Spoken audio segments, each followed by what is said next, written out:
Welcome to Designer Discussions with Jason, Miriam, and Maria. Today, we are joined by Melinda Dzinic from Euro Design Build. Welcome to the Designer Discussions podcast. Tune in each week where we discuss marketing, branding, PR, and business advice for design professionals. Are you ready to get serious about your marketing? We're opening the Designer Discussions Marketing Studio, a monthly series of in-depth, actionable content to guide your marketing, PR, and business development. We want to help you transform your business and elevate it to work with your dream clients. So today we're going to have a continuation of the success stories we have been having with designers and how they have had success in their own business that may apply to our audience. How are you doing today, Melinda?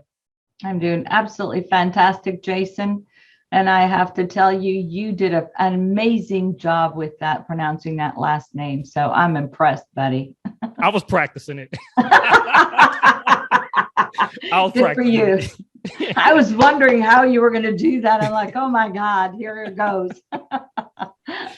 I said to Jason, I go, you're going to do that, right? You're going to say that name, right? Oh my God, it's intimidating. That the minute that you see the D and Z together, you're like, holy cow, what do we do? Yes. It's a beautiful name. So for our audience that does not know you, if you could just let them know a little bit of history about who you are and also Euro Design Build.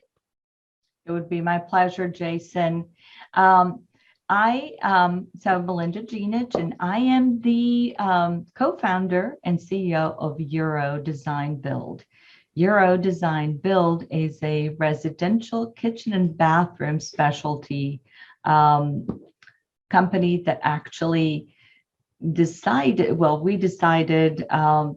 about 15 years ago that we were actually going to take our business, the design build portion of the business, to an experience center, because we wanted to make sure that we had a place for our clients to be able to experience what it is that we're actually talking about.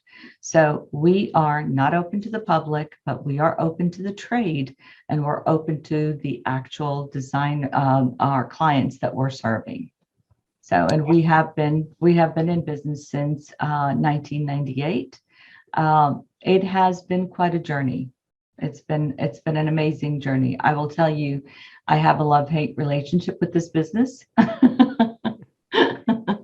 I absolutely love what I do. I love the people that we work with, but I will tell you, it's a pretty stressful industry to be in. So if you could tame the chaos in this industry, then I think you can go a long way. You actually led into my next question about the love-hate relationship. So can you talk about some of the challenges you saw in this industry that you thought Euro Design Build can solve? Absolutely. Thank you for actually asking about that. So one of the things that I quickly found out was that there's too many players in this industry. And so for someone who's a perfectionist like myself, it became pretty difficult for me to be able to find satisfaction, right? And when you're working with such a large group of different people, you've got your client that you're trying to serve, and you want to make sure that everything that you promise them or everything that you work so hard to help them envision that you can help them create, that gets delivered. And so the delivery portion is where we all somehow in the middle lose it. And so you're trying to bring in the plumber, the electrician, the cabinetry manufacturer, or the installer, for that matter. Did everyone understand the blueprints? Did everyone get the memo? And so, when the plumber was doing the work that he or she needed to do, and I say that only because I have a female plumber, master plumber. And so, when we're specifying the functions of a shower system for a master or primary suite, We have to make sure that the plumber, actually the installer, the journeyman, knows exactly how he is going to make that specific valve work. And that whole process of trying to, once you make those mistakes, and the process of trying to avoid the mistakes led me to a journey where I had to work really hard in order to come up with a communication board for each and every person that was actually on what I call a team, whether they're working for you as full-time employees or whether they are your trades that you're working with all the time. They, the actual communication system that you create, what is it about this project that's unique and special? What exactly needs to be done? It is those details with the blueprints that we actually decided as a team we were going to take it to the next level. So we introduced the step-by-step process in everything that we do. Everything from the first phone call to how we interview that client, to when is it that we make a decision to go and see them in their home? Are they the right client for what we're doing? To the actual design process itself. We, based on how we do things, we have 3 specific design meetings with milestones at each design meeting that actually gets the client to the next step, gives us an opportunity to be able to have the information that's critical that we need in order to be able to get ready for the next design meeting. When we did that, we started seeing less chaos. And really, taming the chaos in this industry is really key. The industry is phenomenal. I love my career. I love everything about it, but the stress level can actually get you, especially if you are a type A personality like I am.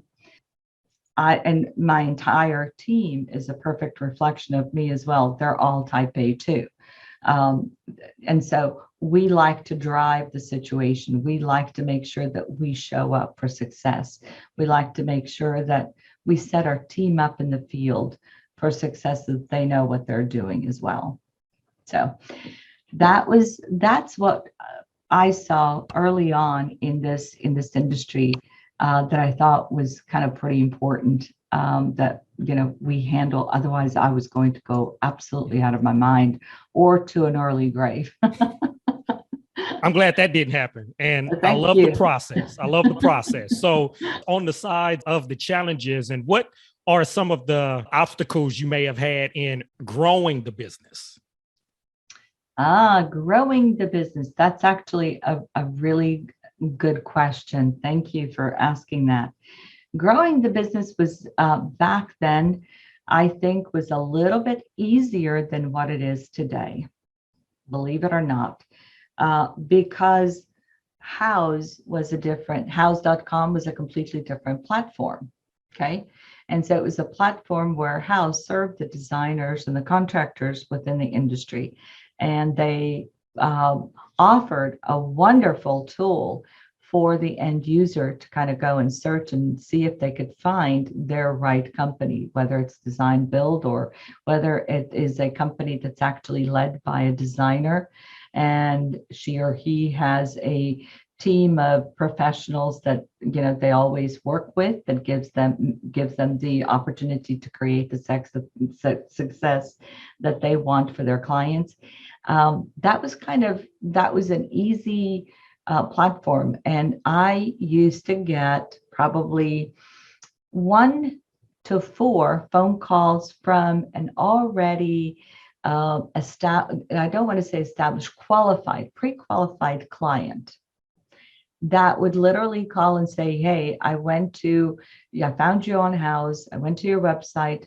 I really like your style. I like your communication. I like your process. I have this project to do, and can you go ahead and do it? And then I would go into my process of interviewing, going and seeing them. Today, that's pretty different. And so we're all kind of out there, and we are creating too much noise within the industry.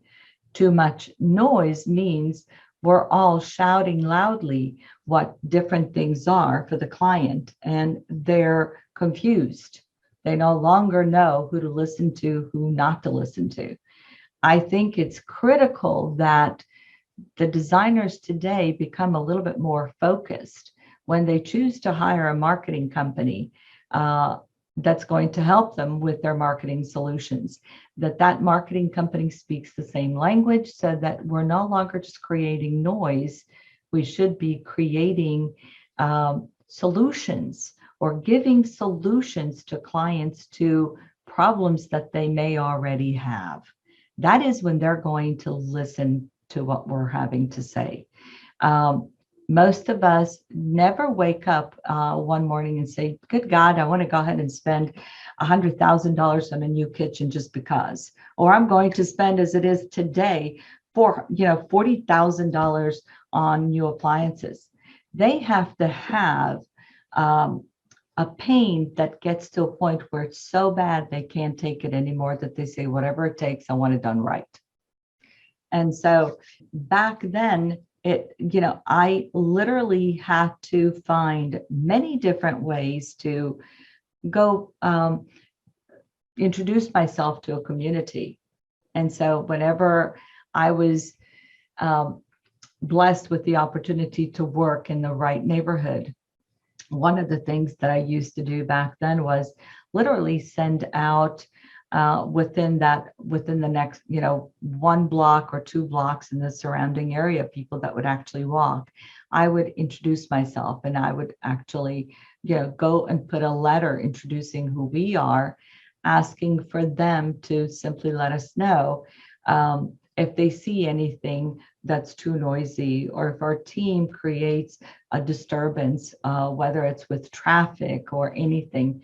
It's more of a, I'm here to eliminate a problem for you. We're going to be in your area working for a neighbor of yours.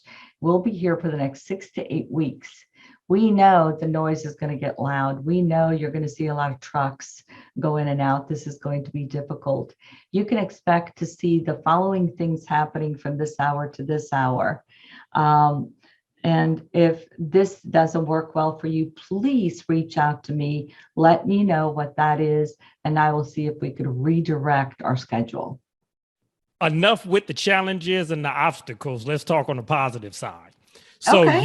you are very involved in a lot of trade associations, and you win awards all the time. So if you could talk to our audience about the trade associations that you're involved with, and for designers, why they should even be involved in trade associations. Oh my goodness. What a great question, Jason. Thank you. So I truly have been a member of ASID. I am a member of NKBA, NARI, HBA.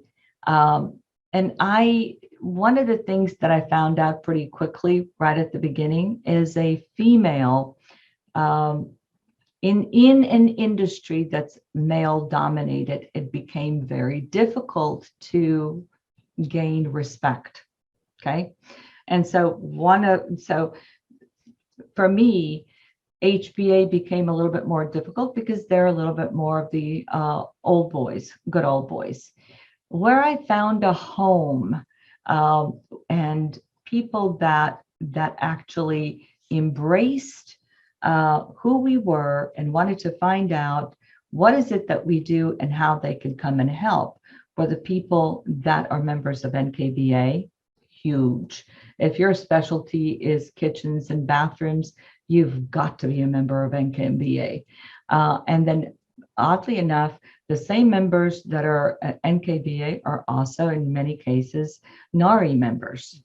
And so those two really work very well together. And, we're only as good as our weakest link. And so when I go to these trade networking events and participate in what they do on, if not every month, then I do it every third month. it is important that you become immersed and involved in your community. You will end up making friends that are going to be there when you need them. And trust me when I tell you, you will get to a point where you need them. And I'll give you a perfect example right now. I always remember my processes for everything and how important they are. Yes. Well, I failed to take a step for one of my own processes, which was we're starting an entire house project. And one of the things that we decided to do is to eliminate kind of 2 side windows and duplicate a double window that's actually attached window that's Pella. So one of the things that I did was I asked the homeowner, can we go ahead and actually get the same window so we could put it 3 feet next to it. Now it's going to be an open environment. We'll build cabinetry all the way around, put a TV in the center. Amazing. Well, he went ahead and gave me literally the bid that was given to them by Pella. Okay. Pella Windows and Doors, fabulous company. And apparently when they measured incorrectly and they installed a smaller window than the opening. Okay. Well, guess what? When I ordered off of their paperwork instead of asking for Pella rep to go, my Pella rep to go and take a field measurement, even though this will be a new framed opening that we're creating, where we need to duplicate the one that's next to it that will be in the same room. So needless to say, I ended up with the double windows that are actually 1.5 inches larger in both horizontally and vertically. And so I can't live with that. Okay. That's a mistake that I can't live with. So I reached out to my Pella people and I simply said, guys, I made a mistake and I need your help. Now we are post-COVID and they are having 18-week lead times. I've already started the project. I do not have the luxury of waiting for 18 weeks. Do you know what Pella did for me? Pella went ahead and literally, the guy, my Pella rep, who's now a manager for Pella, simply said, I will find a way to make this happen. He personally went out of his way, made it happen, called the right people that he needed to push a new window order in so I can get it in 4 weeks. That would not have happened had I not had built a relationship for so many years with Pella. So building relationships in our industry with each and every person that is in the industry, whether it's a window company that you don't know if you're going to ever use that particular window door company. It's important that you build a relationship with them, which means, find out who the leaders are of that company and make an appointment, take them out to lunch, find out who they are. How did they get involved in the business and why? What can you do to make a difference in their life? When you make a difference in their lives, they will always be there to make a difference in yours. On the trade association sides, because you're always winning awards, and Miriam will agree with me that the amount of publications and that only amplifies your brand. So if you can give us just a little insight on what you do that helps you to win a lot of these awards. What has made a difference I think for us to win these awards, and by the way, there are many that I choose not to even enter anymore because I don't have the time. I wish I could. And so those that are close to my heart, I always do. But there are many, I need to have a team that actually dedicates their time to doing it. But the most important thing that a designer, I think, should do in order to win an award is documentation. So there are several things, and this is important. I've been a judge for many different competitions across the country, and I've actually seen the difference between a good presentation and a bad presentation. So a presentation that is well written, well documented, meaning you have the same angle of before photos. As you encounter challenges throughout the construction project, you take the same angle photos, and then you take the same angle professional photography at the end of the project when it is finished. You have to be able to tell a story with pictures, in addition to, telling a story with words. And most judges are judging approximately 30 to 50 projects. Okay. We don't have time to read an essay as much as we would like to, and there are some that are written incredibly well. It's really important that everything is pointed. Just remember, we're all looking at it from the same perspective, and you're competing with 10 other projects in your area. And just think about it. If you're, going to be competing against your region, you're looking at competing against 30. So that means in the same category, 30 people are actually presenting their story and their projects. And most don't really realize it's really the details that make it. So you may think when you look at that picture of a project, well, that is an award-worthy project. You don't know what all was, went into making it and presenting it. They told a story in a much better way, or they solved a much bigger problem that you did on yours. And then it has to be realistic, because we have had entries that have gone in where the most amazing work was done for a very tiny budget. And we don't know how they did that for that small budget, because it isn't realistic. It's like if you try to squeeze your project into that category so you can win, you can't. We know what it costs to do a project of that magnitude. And so, believe it or not, it isn't just one judge. It is a group of judges that are assigned those same projects that literally agree. Do you see what I see? We do. It's disqualified. And so it has to be realistic. I love that. These are all nuggets, and I've judged a few competitions. Everything you said is on point, and I hope our listeners are catching that, because that's all great information.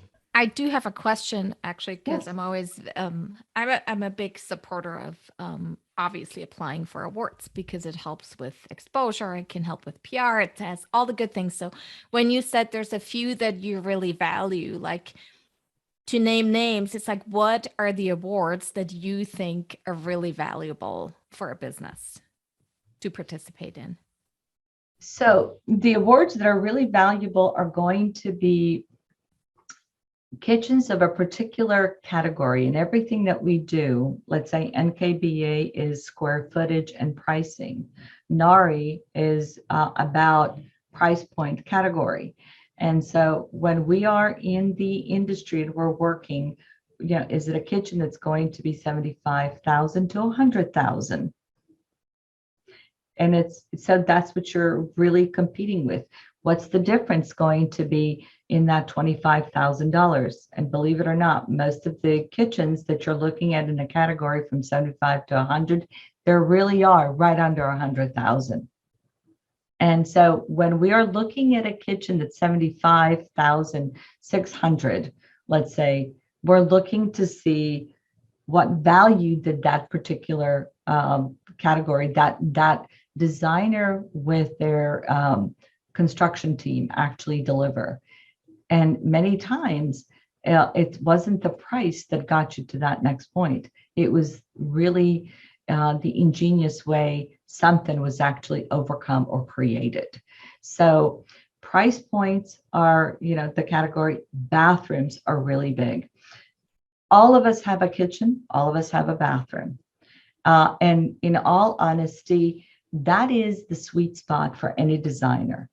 But before you just go out and just start designing kitchens and bathrooms, make sure that you have a really strong affinity towards understanding construction of cabinetry, layout, lighting, appliances, plumbing, things that the end user is going to truly value as the years go on as they're using that kitchen. Because whether they are going to enjoy the process or hate the process every single day, they're going to think about you. I think about myself every single day. I was the designer on my kitchen just recently. And I will say this, I think every designer needs to design her own kitchen, specify the things that you believe in. You will learn a lot about yourself and about your product that you thought was amazing and the best that isn't. And those that are, you will really know why. I'm pretty strict about which plumbing fixtures we recommend. We hardly ever recommend plumbing fixtures based on their aesthetics or just performance. Our designers have to go and train with the plumbing manufacturer to find out what is it about them that makes them produce a quality product that's built to last. And I had a particular brand that I always actually installed and recommended, like their function. I believed in what they produced. Well, here's what happened. Something happened during COVID. That product is no longer the same quality that it was before COVID. And I now have one in my kitchen and I hate it. Oh my God. Every single time I do dishes, I literally bathe in it because so test your product. And so that's that. And so one of the things I have to keep doing is I am going to be testing more plumbing fixtures in our showroom as well as my home and our designers. So that's what we're going to do. And just because one manufacturer has been dedicated in, creating the best product that's on the market for 20 years or 50 years, get one now just to see how things are going. And are they really producing the same quality of a product that they did before?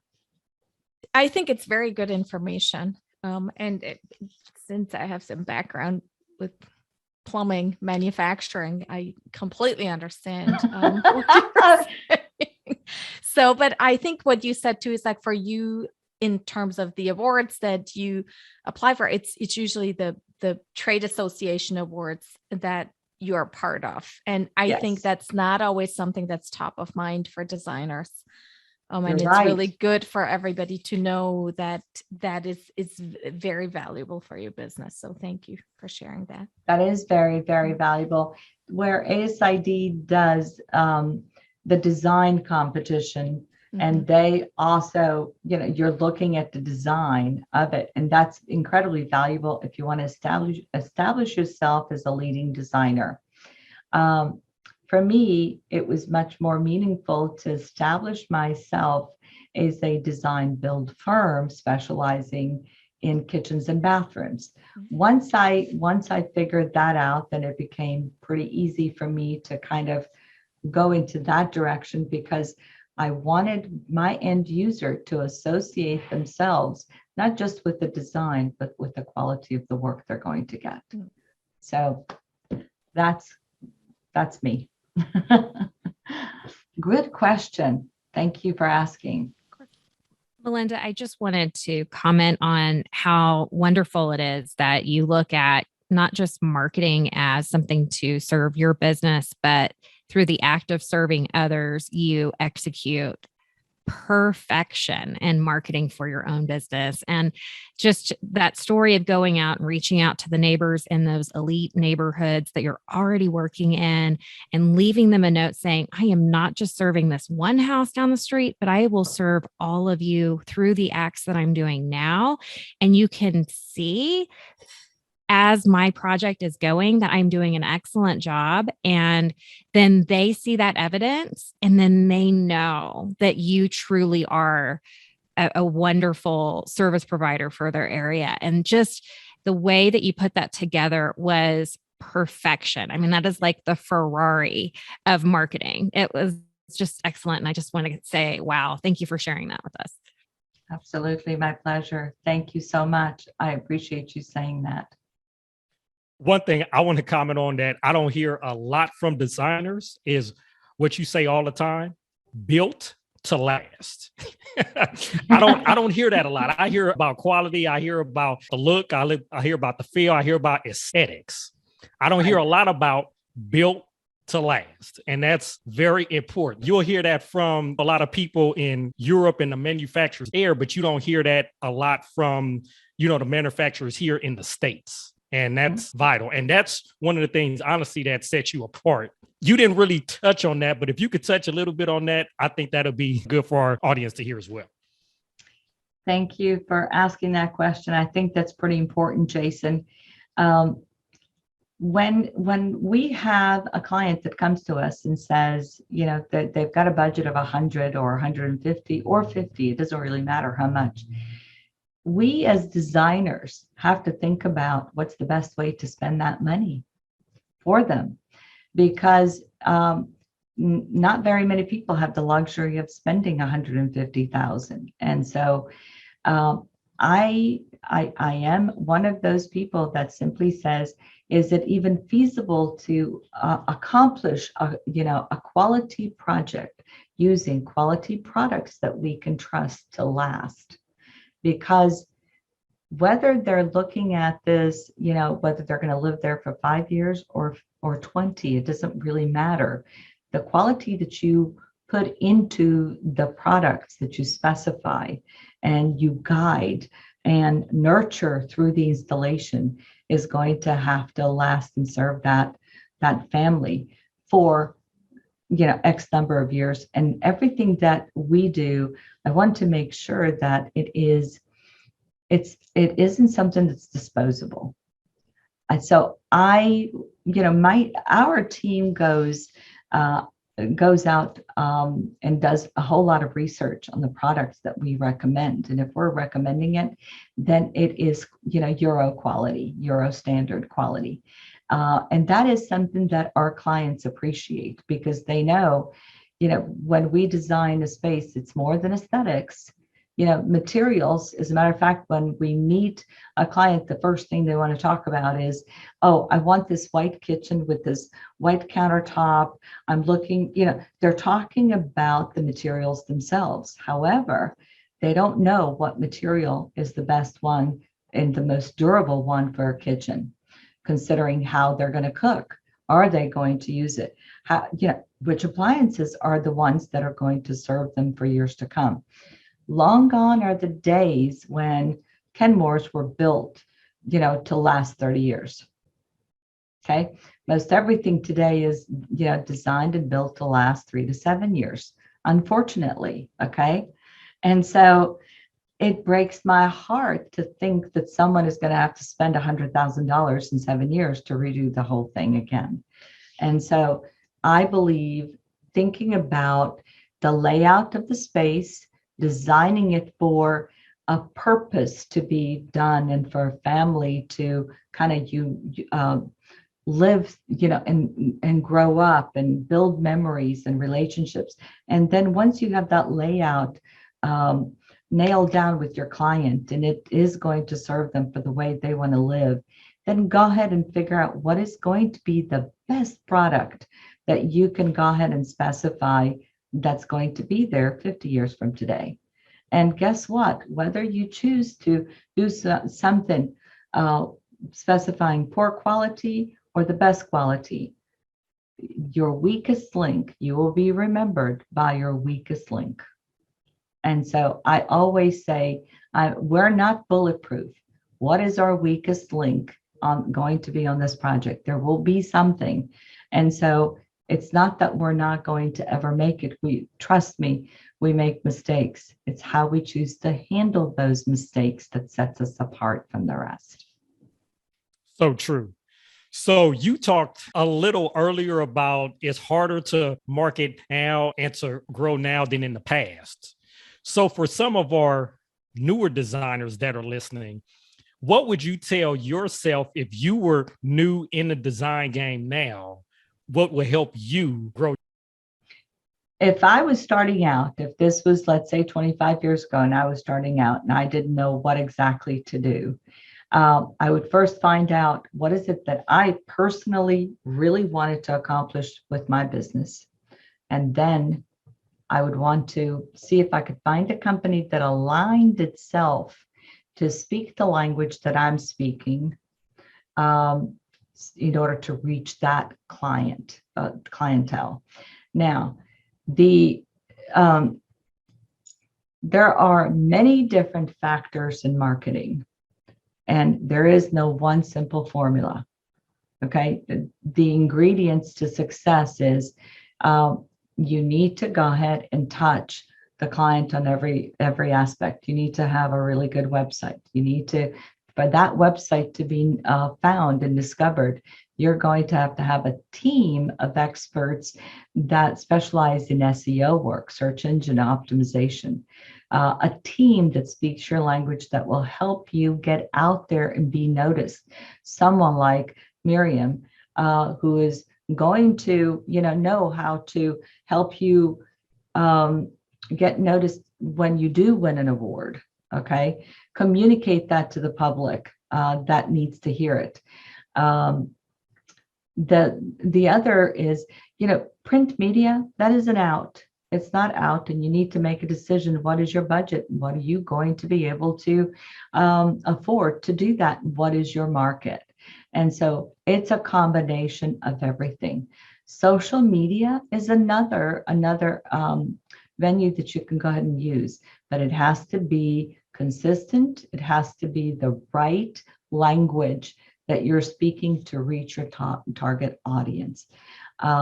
And be prepared to spend money. Nothing is cheap today. And so my recommendation is a new designer that's coming out and that's actually wanting to establish herself and her brand, or himself and a brand. They need to be considering spending approximately $3,000, possibly $4,000 and $5,000 per month in order to get the recognition that they need and to build that name for themselves.